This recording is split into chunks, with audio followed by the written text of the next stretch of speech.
Hello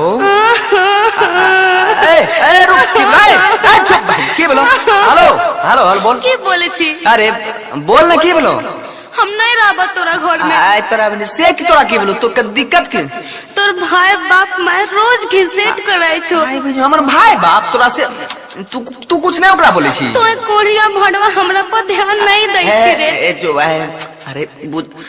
आवेल पड़ते की तो जल्दी आओ ना भैया बोला के चल जाइबा लहरा। है नहीं नहीं रुका बहन चुक हम काहे ला रही रुका साथे की होय छ तो सुन हम बतवै छियो।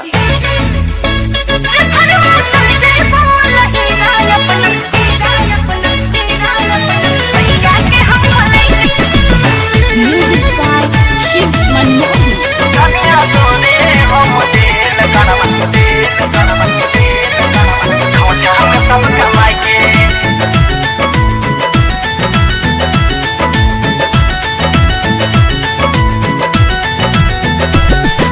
मैयो तुहर रोजगारे दै छो मैयो तुहर रोजगारे दै छो बाप बोले छो गरमाई के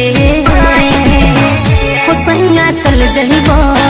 हो राजा चल जइबो हो सैया चल जइबो लहीरा अपना भैया के हम बोलै के हो सैया चल जइबो लहीरा अपना भैया के हम बोलै के सुनला बुढ़िया के मारा घर से दबारा बुढ़िया के मारा घर से दबारा रहा ढाठ जमाई के हे धनिया तोरे हम करे जा तोरे हम हे रानी तोरे हम देल करवा खौछा में सब कमाई के हे धनिया तोरे हम देल करवा खौछा में सब कमाई के ये रुपया के कोने मिलता है तू डरियो ना हम छिए हम देल करवा खौछा में सब कमाई के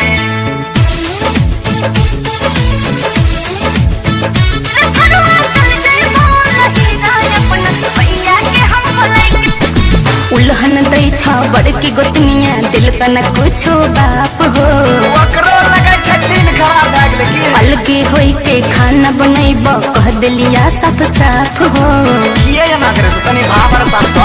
जब तक हम नई बात धनिया रही हा चुपे चाप है सब कुछ देख लेबे हम जतना दिक्कत दै छ तोरा पड़तै ओकरो बाप है बस एक एक भगवान पर आस रखा सहब न के करो बोले सुनो सहब न के करो बोले सुनो मरबा आग लगाई के अरे बाप समय करगा है हुसैया चल जइबो राजा चल जइबी नहीं तो हुसैया चल जइबो लहीरा अपना भैया के हम बोलै के हुसैया चल जइबो लहीरा अपना भैया के हम बोलै के एको पल नहीं रह तू जे जो त हमू नहीं छोड़ेबो धनिया तोरे हम देल करवा खौछा में सब कमाई के